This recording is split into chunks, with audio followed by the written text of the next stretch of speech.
Ashley. How are you? Good. How are you? You look beautiful. You look amazing, darling. Here for you. I tried to do something for you. Bravo. You did that. Thank you. Thank you, Erica. I'm so happy to have you on the Undone podcast. Thank you for taking the time to talk to us. I have so many questions that I want to unpack and dive into. So I'm excited Okay. to hear. Okay. I'm happy to be here. So thank you for having me. Yes, and what's up to the Undone fam? Thank you guys for joining us too. Let's introduce you. Let me introduce you to our guest today. She's fabulous and amazing, and you'll know it by the end of this interview if you don't already know her. Miss Erika Bryant is a showrunner, Emmy-nominated television producer, film producer, and songwriter. She has produced over 40 television shows and worked with ABC, Bravo, Oxygen, Lifetime, OWN, MTV, and Facebook networks during her 15-year career in the entertainment world. Before her journey to Hollywood, Bryant explored the field of entertainment, and her ascension began within Atlanta's music and entertainment arenas. Some of her accolades include the rooting and expansion of Patchwork Studios, working at LaFace Records, and furthering her knowledge at Hitco Music Publishing. Erica is an HBCU graduate. What's up? Shout out to my HBCUs Hey, you? of Clark Atlanta University in Atlanta and currently resides in Los Angeles, California. Welcome, Erika Bryant, to the Undone podcast. Thank Yes, yes, yes, yes. First of all, HBCU, I love it. What made you choose an HBCU? Well, I'm from the Bay Area, from San Francisco proper, born and raised there. And it's a very integrated city. And Mhm. so growing up, watching A Different World and like The Cosby Show and all that stuff, in school days was one of my favorite movies. And so I was like, this Black college experience, what is this? I didn't even do a tour. They came to our school, I think, and were kind of recruiting. And the woman that was one of our counselors, she's like, you should just apply everywhere. Cause I was applying to Berkeley and like all the California schools. And Right. I got into those schools, but there was something that was pulling me, I Mm, wanted to be with my people. I had been around everybody else's right. people. So I really wanted to be with my people just to kind of get, that deep rooted history and just to feel that energy. And I'm so happy I did. It was one of the best decisions of my life, even though I did it scared. Wow. So Oh, and I can't wait to talk about doing it scared. Hello, somebody. And yes, I went to PV, so I'm also a product of an HBCU. My niece is currently, she's gotten accepted to Howard, Spelman, so she's trying to decide where she wants to go. And I'm like, girl, wherever it is. And she got accepted to some predominantly white colleges also. But I'm like, girl, look, don't play. You know, you better be it's going. an experience. It's an It's experience. experience. It is one like no other, right? Erica. So it's Women's History Month. March is Women's History Month, and I want to ask you about that because you have this, impactful career that has spanned the course of 15 years in both music and entertainment. How does being a Black woman inform or affect how you show up in the world? I think as a Black woman, I know I have to be the best at my job. I don't have the luxury of half-assing it. I don't have the luxury of knowing a piece of it and using my looks to get me the rest of the way. It doesn't work in our favor in that way for Black Right, women. At least that's right. not been my experience. And so I find that I've always had to be like the best of the best Mhm. and working longer hours, more phone calls, really just hustling a lot. And so I think it's a responsibility that we hold that no other woman, kind of holds. And I can't speak to their experience, but I Mhm. think it's something that, is also an honor, Right. because oftentimes we are trailblazing. We are the only ones in the room, at the table, in the conversation. And it's important that when we have the floor, we have something impactful and intelligent to say. That's good. Why is it that I just had this conversation with my sister this week about why are we still having conversations around us being the first? I know that you're from the Bay Area. Our new VP is from the Bay, Kamala. Shout out to Miss Harris. And I just want to know, why are we still celebrating first? When is it going to become normal for us to just take up space and just be in these different areas, of the world? This wasn't even in my questions, but it's just something that's on my mind. I don't know. What are your thoughts? I think that, I mean, until I don't know that we'll see it in our lifetime, to be honest with you. I hope that I do in mine. You know what I Mm-hmm. mean? I'm sure you're a bit younger than me. I pray that that time comes, but I think that we just have to keep doing the work, you know, and shining and letting our light shine.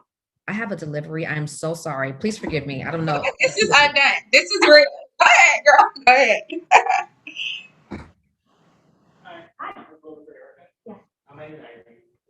Oh, Jesus. I'm in the middle of a interview.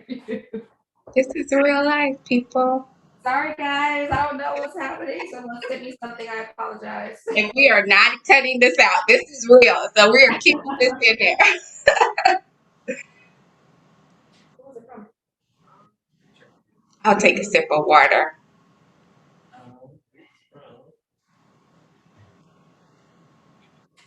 Oh, God. Okay. Cool. Thank you so much. Thank you. Louise, I am so sorry. Oh, So don't rude. apologize. I love that jumpsuit. It's so cute. For those not, Luckily, I'm actually dressed today because normally I wear sweats on the bottom and I just do the business on top and party on the bottom. So luckily, I have on pants right now doing this interview because that would have been kind of embarrassing. and honey, I'm sweats on the bottom today. But hey, it's all good. It's all... Now, Erica, let me ask you: are you a Delta? Because you have on this red and white. Okay. Okay. No. I actually, they interviewed me or they, you know, kind of were scoping me when I was at Clark, but no, now that I'm older, I can see the benefit of it, and I would be totally open to pledging, or you know, maybe in a graduate chapter. But I think back then I was pretty busy, and I had two jobs, and I was interning and working and taking a full load and making straight A's. It was a lot on my plate. I was like, I can't be memorizing your mom's information. I just don't have the bandwidth right now. So yeah. Right. Okay. I had to ask because I saw the red and white. I'm a Delta. Shout out to my stars. I have to ask you. So you grew up in the Bay. What did you envision for yourself? What were you dreaming of being and doing when you were a child? I always wanted to write, honestly. I always wanted to write. And then I also wanted to be Whitney Houston. Oh, wait a minute now. Come on now.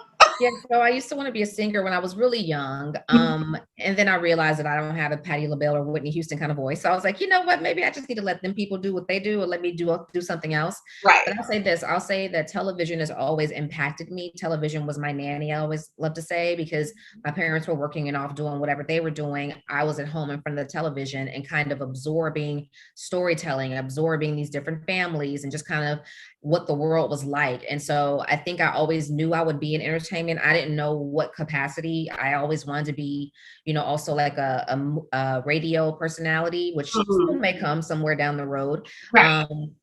But yeah, just something behind the scenes. I never wanted to be out front, which is, this book is like a new thing for me, because coming from behind the curtain and Mhm. really, you know, putting myself out there is something new for me. Mm. We're going to dive into that. But you were attending Clark in Atlanta when you got the opportunity to work at Patchwork Studios. Is that right? And Mhm. which then led to opportunities at LaFace and even an ASCAP Songwriter of the Year award in 2003. But, excuse me, Erica, talk to us about your time working in music and working in that space, and how did it prepare you for your next? Your next. How did it prepare you for your next? So I'll say this, you know, my history in the music business, my mom, you know, used to be a background singer like at Motown back in the day, before, way before I was born. And so music was kind of ingrained in me. I always wanted to be in the music business. Mhm. Again, entertainment, but behind the scenes. And so I was at Clark, and old school, pulled the tab on the pole and was like, dial this number. So I called and went in for an interview. They hired me on the spot for an internship. I Wow. was there for about a year or so, and then I got my internship, I think, at LaFace. I may be having my timeline screwed up, but LaFace came after that. And so I was interning, that's what I'm working at Patchwork, was interning at LaFace in the publicity department and writing like press releases for TLC and Tony Braxton. Like, I'm working in the publicity department under, it was just, it was magical. It was Wow. magical.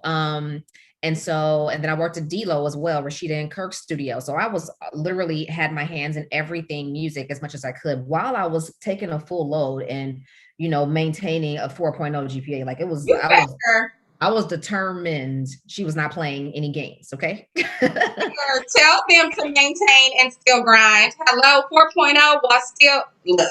That's Yes. a word for somebody watching and listening. Hello. Yeah, yeah. After 4 years, I think my cumulative, I think, was a 3.57, but that's still decent, you know what I That's mean, for 4 years. good. So, but as far as preparing me for my next, I think that the work ethic, Mhm. the dedication, I think the discipline, Mm. I got some of that in high school. I used to be in a choir in high school, and we traveled all over the world, sang at the Olympics and all this cool stuff. But when I got to Atlanta, working at Patchwork, was very much like military school Mm. because the guy that ran it, Bob Whitfield from the Falcons, was the owner, but Curtis Daniel is the guy that managed it. And so I was under him. And, he kind of just further instilled, as when you get older, you can kind of process and really receive Mhm. information better than when you're a younger child. And so I think working every day and that work ethic and being on time and being respectful and, the customer is always right. I learned about entrepreneurship there. And so I think it prepared me for the next when I left that nest of Patchwork, which was my safety net, and Mm. was nudged out of the nest by life and God, and then jumped into television. And I had a degree from Clark in TV, radio, film. I just wasn't using it. And so I was like, well, let me just try it out and see what happens. And here we are 15, 20 years later. Let me ask you, Erica, because there was this talk about internships. I believe it started with a young lady from ESPN or something, posting about, an opportunity and that people should do it for free, do the work for free for internships. I've interned, I've worked for free, so I know how that works. But a lot of people were saying, like, given the circumstances that we're in now with COVID and, just this new normal that we're embarking on, you know, that may not necessarily be the case to intern for free. What was your experience like interning and doing that? You don't have to tell us if you worked for free, but what are your thoughts on it? No, I don't have a problem. I'm very transparent. I interned at Patchwork initially. Then I think after maybe 90 days or so, they brought me on full time at LaFace. I interned for 2 years. I was making $45 a month for my MARTA pass in Wow. Atlanta. And I think it was a 3 to 6 month period that you should be there. I stayed because I was learning so much.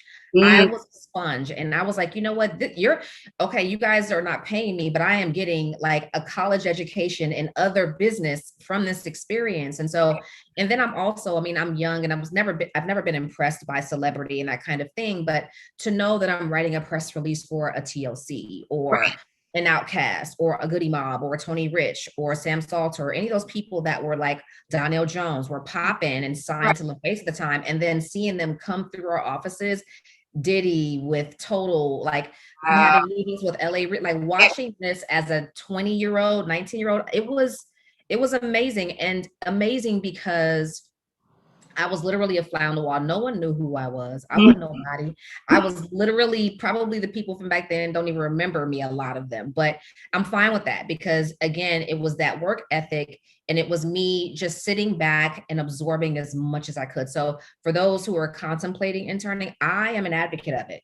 I right. think that now I wouldn't do it for 2 years like I did necessarily in this day and age, Mhm. but I think a 90-day or even a 6 month kind of an internship is nothing wrong with that. You may have to have a side hustle and, Right. have another part-time job, but that's what I did. I worked at Patchwork. I had my intern at LaFace, and then I was going to school. So I think you can find a balance, but as long as it's your passion, that's the Mhm. most important thing. You want to be passionate about it, and you don't have to get paid for your passion. Like, figure out what you want to do. What would you do for free? Mm. That's your passion, and then go do it for free and intern and see where that takes you, because Right. that's going to feed your soul for decades to come.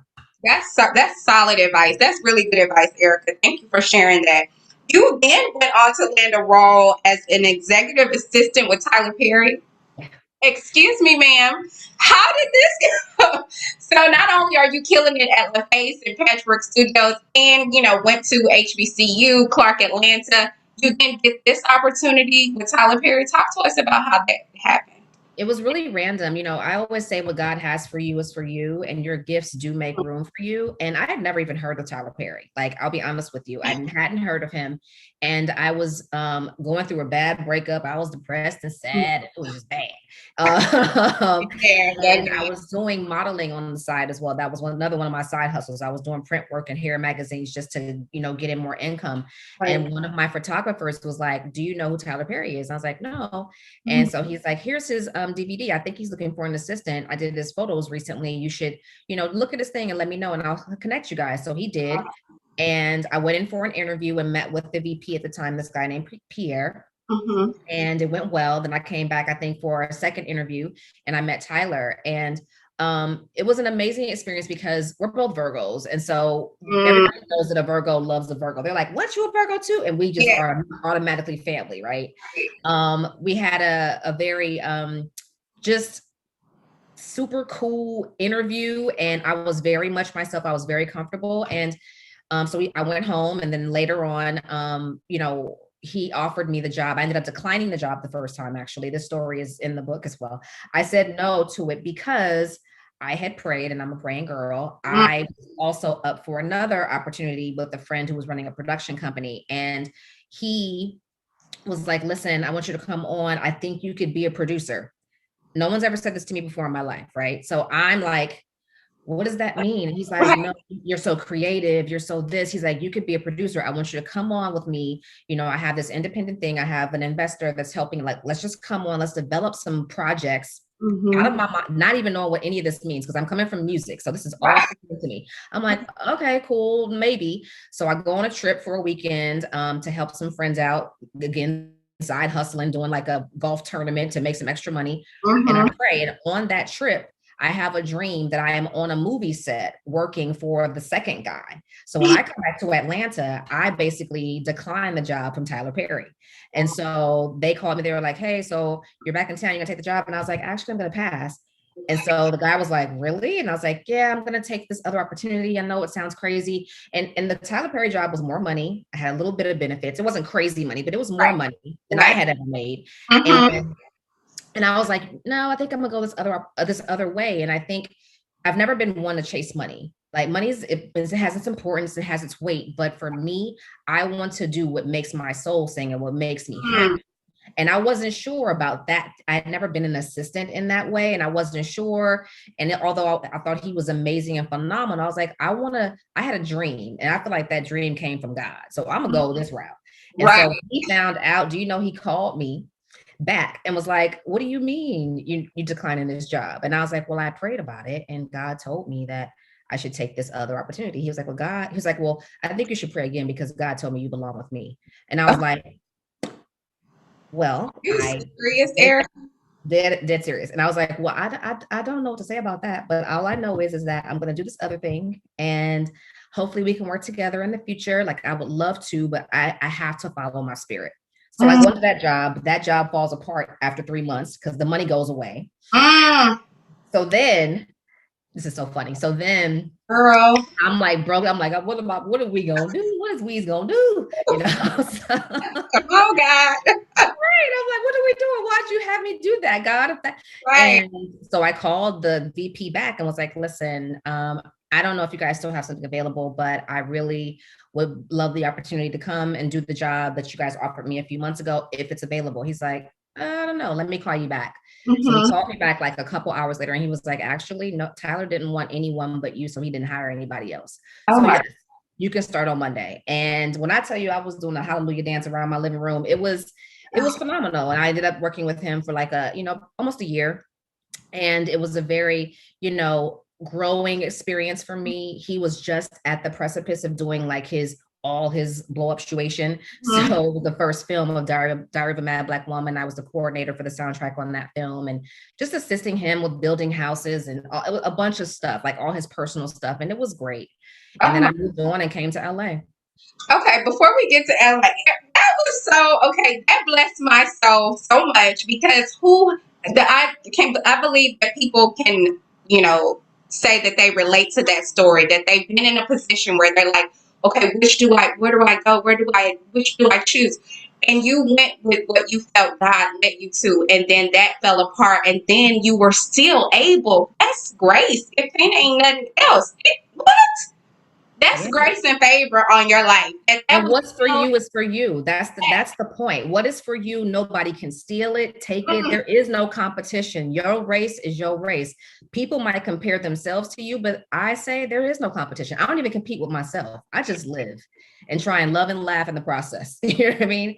It all falls the way it's supposed to fall, and things are always working out in my favor.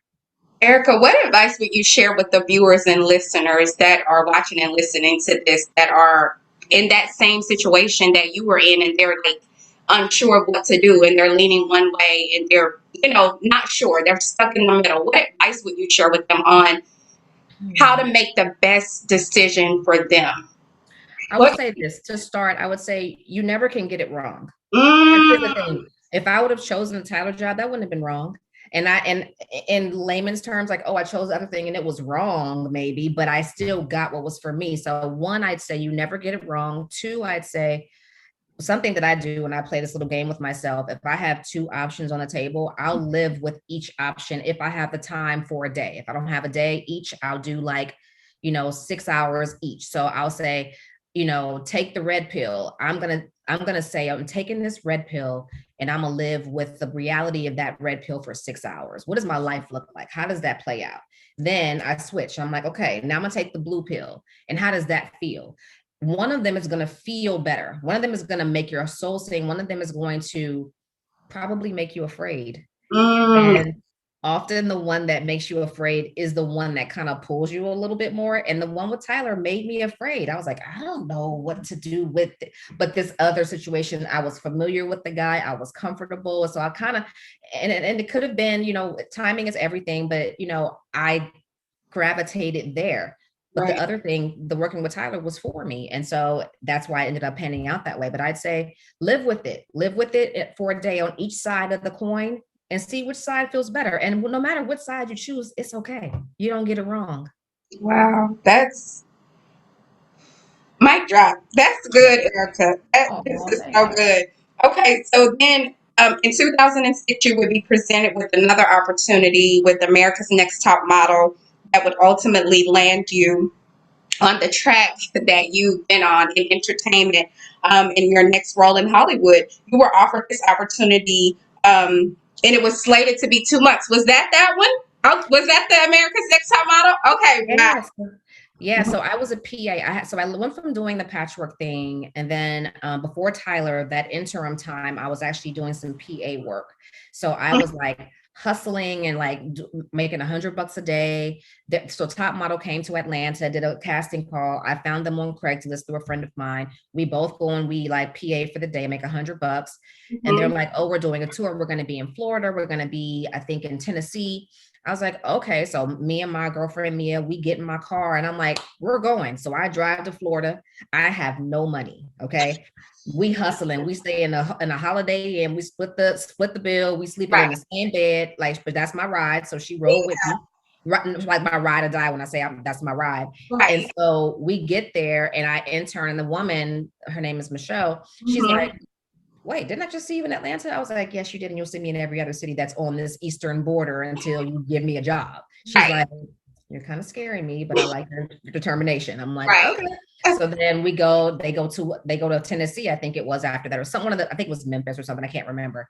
And I drive there too. And she's like, Erica. So I became her go-to person in the room. I was in the room when Eva, the Wow. one time Oh, I was a PA that let her in. She doesn't know this, and I ended up doing Housewives many years later with her. But wow. I was in the room when she came in, and I remember seeing her. And I was like, "Wow, she's gorgeous." She reminded me of like Terrence Howard, like her little sister. I was like, "She's so pretty," and she was so Mhm. tomboy and had this cocky confidence about her. And she walked in and I was like, oh, she gonna get this. She was short, but I was like, she gonna get this thing. Right. And so that was her season. The next season of the actual show, I got a job. And so that woman had called me. I think it was like I was in Sephora because I love Sephora, Okay. smelling, getting samples and trying on stuff because I didn't have a job at the time, like a solid job. And she called me and she's like, hey, are you available? Do you want to come to LA? Can you be here on Monday? It was Tuesday. Can you be here on Monday? I had two houses. One was about to be foreclosed on because the people were squatting. The second one I was living in. I had no money saved. Um, and I took my mortgage money for my house, bought my plane ticket to come to LA. I got here January 1st of 2006, and I never moved back. Oh my God. Yeah. What okay, first of all, talk to us a little bit about your drive and your determination to say, I'm going to keep showing up until I get what I need to get. Like, you didn't allow the no money to stop you. You didn't allow like obstacles, because some people will say, okay, I don't have enough money, or I don't have this, or I don't have that. I can't do it. What was it about the career or the drive or the purpose that you had for yourself that pushed you to say, okay, I'm not going to stop until I make this happen for myself? I think that I didn't have much of an ego. Mm, I had confidence, but I didn't have an ego, and I didn't have entitlement because I didn't come from much. mm, So I didn't feel like anybody owed me anything. And it made me go, I have to earn my freaking keep, and I have to hustle hard to and it's so funny because I would see other people like they would just win. And I'm yeah, like, she don't be doing nothing. He don't do nothing. Like, how is this possible? I would get so frustrated. But it was like, you know what, Erika, run your race. Run your race. Like, your race is yours, and don't compare, don't compete, just focus. And so I think that's what it was. It was me really trusting that what God was sowing in me, the seeds that were being sown in me were going to blossom at some point. And the people that were around me, their trees blossomed quick, like oak trees, and some of them have withered and died at this point. mm. My tree is just now kind of sprouting, you know what I mean, and getting some fruit. It's 20 years later, 20 years. And it took me, some people, in my business on the TV side, they matriculate very fast, Mhm. because it is nepotism a lot. Who do you know? And Right. that kind of thing. And there's talent there, but it's not always talent. Sometimes it is relationships. And for me, I've had to earn every freaking thing. And I used to be mad at that, but now um, I don't judge my journey. I just trust it and know that it's going to be the way that it's supposed to be, and I can't get it wrong, you know? I don't judge my journey. I trust it. That's the quote that I'm going to quote you on. That's really good, because I felt that. Like, I feel exactly what you, and I have felt exactly what you just stated. And so that reaffirmed to me that, just run my race. And for those that are watching and listening, don't judge your journey. Trust it. Mhm. Erika, that's so good. You have worked as a producer on shows including Real Housewives of Atlanta, Extreme Home Makeover, The Real World, Undercover Boss, Ilana's Fix My Life, America's Next Top Model, as we've talked about, Ready to Love, and many more. I have to ask you, as a Black woman in Hollywood, what has been your experience in breaking in the door? I know you just talked about it a little bit in terms of like some people sprouted before you and what have you, but just as a Black woman being in competition with other non-Black women, maybe, or even being a Black woman and being in competition or up for the same jobs as your counterparts that look like you. What has been your experience as a Black woman in Hollywood and breaking into this industry? I my experience has just been work. It's been hard work and dedication. I don't again, I don't really compare myself to what other people's are. When we're up for the same job, I just show up as the best version of me. Mm-hmm. I love to smile. I think a lot of people, from what they tell me anyway, it's my energy, it's my essence. I love to smile, and I really, intrinsically want people to be happy, and I want to spread love, and I'm altruistic, and people are like, oh my god, you're like bubblegum and lollipops and rainbows, and the glass is always half full. But that truly is who I am. Right. But I think that's also a reason for the success that I've had, because I always know that it is half full. The more that I complain about what's not there, Right. that's what my experience begins to expand into. I'm like, oh, this is a half a bottle. You know what? Look how much water I have left. That's amazing. Versus, I only got this much water. You know Mm, what I mean? Like, I just really, I make it a point to just give thanks. right. And so I don't know if I'm really answering your question, because I think that again, my journey is my own, and Mm, I don't frown upon it. And it has been tougher for me as a Black woman and compete, not competing, but being up against these other women. I think I show up and I pray that God is with me. You know what I mean? I do invite him into my world, into my life, and I let him fight my battles. I have been, crapped on by a number of people, mhm, and I just trust that I just give them grace. I mm. let God deal with them. Like karma is, remembers your address. And so I just try to put out good energy and it always comes back to me. That's just been my story. And even when in the moment I am being crapped on, like stepped on, and I'm boohoo crying and I'm like, oh my gosh. And it's like, just go higher, go Mm, higher. mm, Because the higher I go, because I can't really control their karma. All right. I can do is control my karma. So if I go back at them with the same nastiness, it's not going Mhm. to be good for me. I just trust that, let God deal with them, and trust that it's all going to work itself out. Definitely. Before we get into the book, which is next, I have to ask you, in your journey, which has spanned, like I said, 15 to 20 years, that's a long time to be working in this industry. Have you seen a shift as it relates to representation of Black people getting jobs and getting bookings in Hollywood or even in the music space? What are your thoughts? I mean, I'll say this. I think we've always been in front of the camera because we are talented and magical unicorn people. Behind the scenes, yes, I think slowly. I think it's something that since the pandemic and Black Lives Matter and all that happened last year with George Floyd and all of our people, kind of being, murdered in the streets, etc.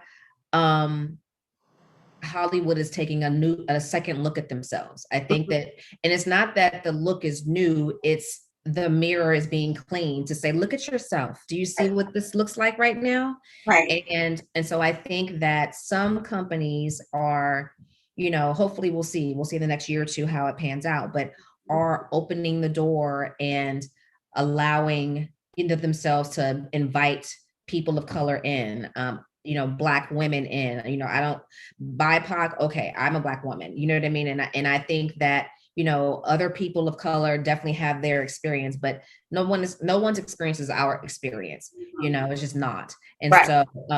so yeah, so it's yeah. It's shit. Something is being done. Okay.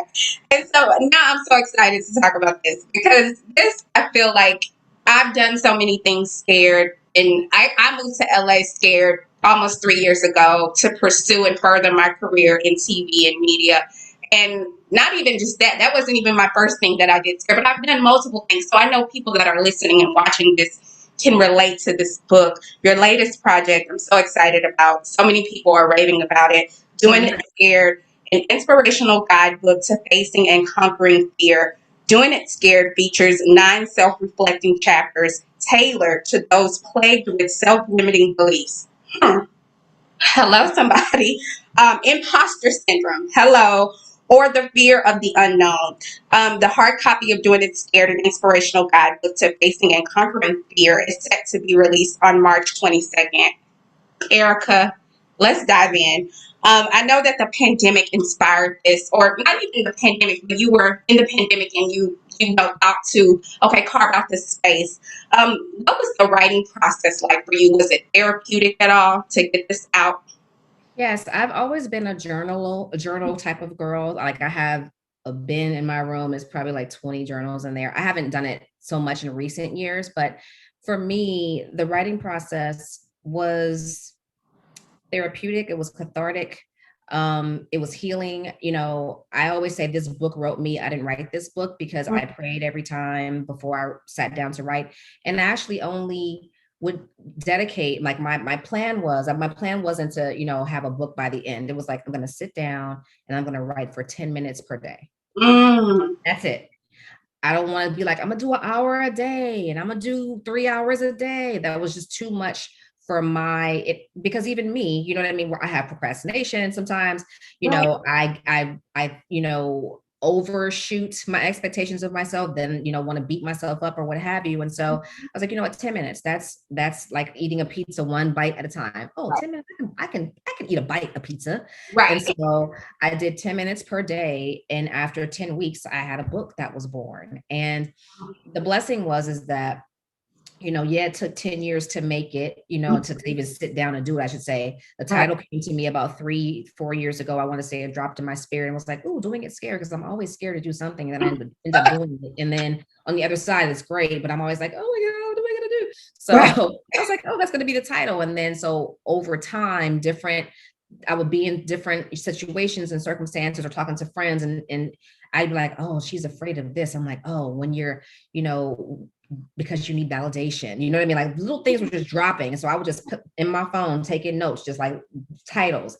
So I had the titles in my phone for like a year, if not longer, Mm. and just wasn't sitting down to do it. So during the pandemic, I had no choice but to stop and pay attention and just let it download. And in 10 weeks, the whole book was born. Wow, 10 weeks. When you were writing this book, what was your hope for people to leave the book feeling? When they put the book down, when they finish the complete book and they put it down, they say, okay, I'm done. I finished the book. What did you hope when you were writing the book that people left I feeling? want people to feel inspired. I want people to know that they can be and do and have anything and everything that they want. I want my readers to know also, me doing this book was me walking the walk, not just talking the talk of doing it scared. Writing this book was one of the scariest things I think I did. That's why it took me so long to sit down to do it.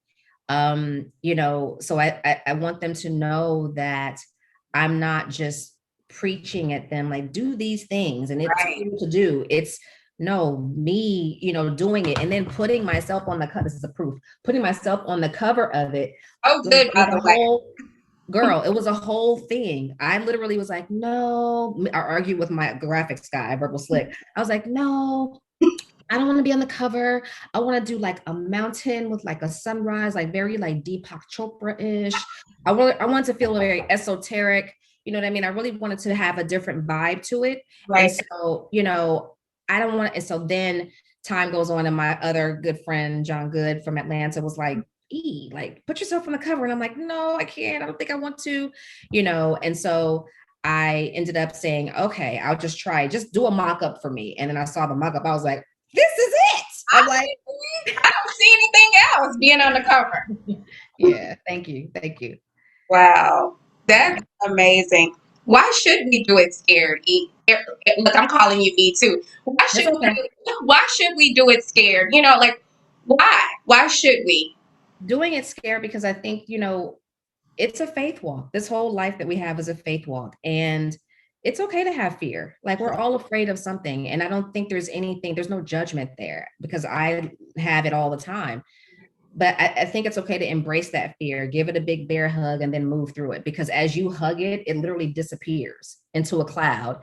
And on the other side of that, I call it a mountain of fear. Fear is like this big, like ominous, scary thing Mm-hmm. that you want to climb.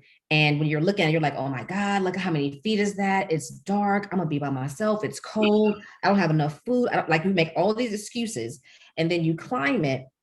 On the other side, there's like this sea of beautiful blessings. The view is incredible. You can see everything so much more clear on the other side of it. So I'm like, that's the reason to do it scared. Doing it scared is, it's a faith walk, but it's so worth it in the end because that's where God is calling us to.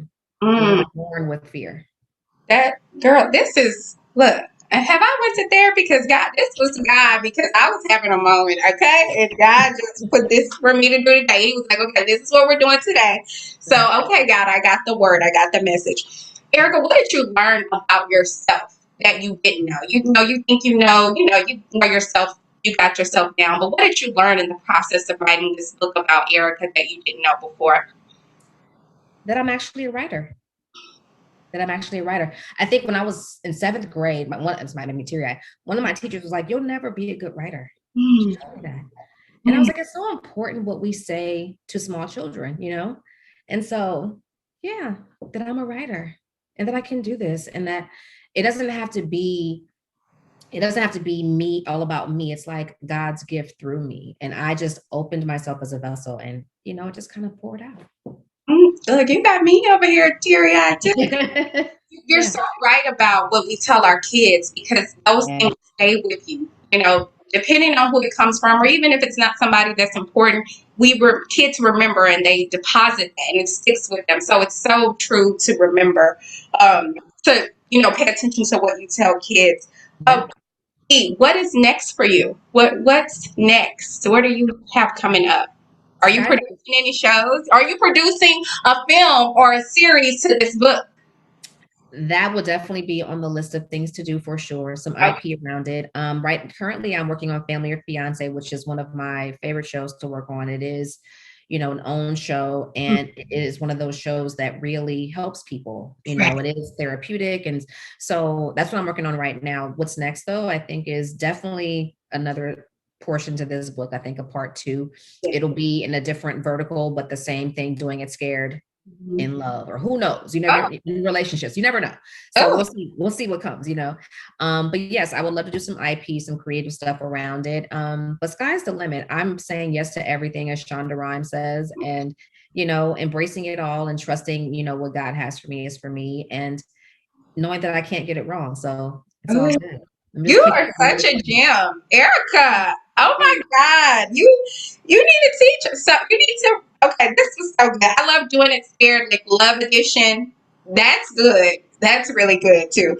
Erica, tell people where they can find the book, where they can buy the book. I know it's available on March 22nd. Tell people where they can access the book. So the book is available right now for pre-order for the ebook only, the Kindle book, on Amazon.com under Erika Bryant, Doing It Scared. And then if you want to do a signed copy, the pre-orders are available on my website under Erika-Bryant.com. That's ERIKA-BRYANT.com. You can pre-order the on PayPal there, and then I will send those books myself, and I'm signing all of those books. Both will launch on Amazon on March 22nd. Wow. Look, y'all better go and get this book. This has been so therapeutic for me. Look, I love it. I can't believe you don't want to be on the cover. Like, what? Scared, girl. Scared. Doing it scared paid off, right? It pays off. It pays off 100%. Before you go, do you want to play a little rapid fire? Sure. Okay, it's done in 60 seconds. Okay. What did you eat for breakfast? Nothing. I went to the gym. Oh, okay, Jim. Well, I can tell. On the cover of the book, the body is right and tight. I love it. What inspires you? So many things. Nature, hummingbirds, butterflies, rainbows, love, babies, things, just happy things, light-hearted things inspire me. What are you listening to? You're a music girl. What are you listening to? In the car this morning, Maxwell, Oh, actually. I was just had his okay. 4 albums on loop. I love it. I love it. What excites you? Ooh, doing it scared. Like I am excited about this book. Actually, I rarely get excited about things, but I'm excited about this because I did something afraid and finished it. Like I didn't just start it, I finished it. So yeah, so I'm excited about that. What would people be surprised to learn about you? Ooh, that I'm only 5 feet tall. I'm 11, so we're the same. Erica, what brings you joy? Ooh, what brings me joy? So many things. Mm-hmm. So many things bring me. I love to cook. Mm-hmm. Love to cook. I actually enjoy cocktail making as well. Like I try and be a little mixologist. I love Okay. to travel, but like simply, I love sitting in front of my fireplace, curling up on the couch with my boyfriend. Like simple things. Like I don't need a bunch of stuff. Like I'm just, yeah, simple. Well, you simply brought us joy today. You definitely deposited some things in me. So I thank you. I appreciate you for taking the time to join us today. I'm so excited about what's next for you. I can't wait to see the movie of Doing It Scared or the series. Look, on Can Speak it on be? it, girl. I received all of that. Yes. I cannot wait. I cannot wait. Erika, thank you so much. Erika, before you go, tell people where they can follow you, like on social media and everything. So I'm on Instagram under eBryant22, EBRYANT22 on Instagram, and then same thing on Facebook, eBryant22. You can look me up on Google, IMDb, now on Amazon, Goodreads. If you go and get the book, please leave me a wonderful review. I'm self-publishing this baby by myself. That's another thing I've done scared in this process. So I need all the love and support and just fire behind me, like we're all in this thing together. So I want to help inspire other people and ignite that fire, and then we got everything that we need. It's all good. Oh, you've got my support 1000%. Let me know. I know this is coming out, but let me know whatever else I can do to help support the book, because you have a sister in support with me. Thank you Thank you so so much, much. Erika. Thank Thank you. you, Ashley. Bye bye. Take care.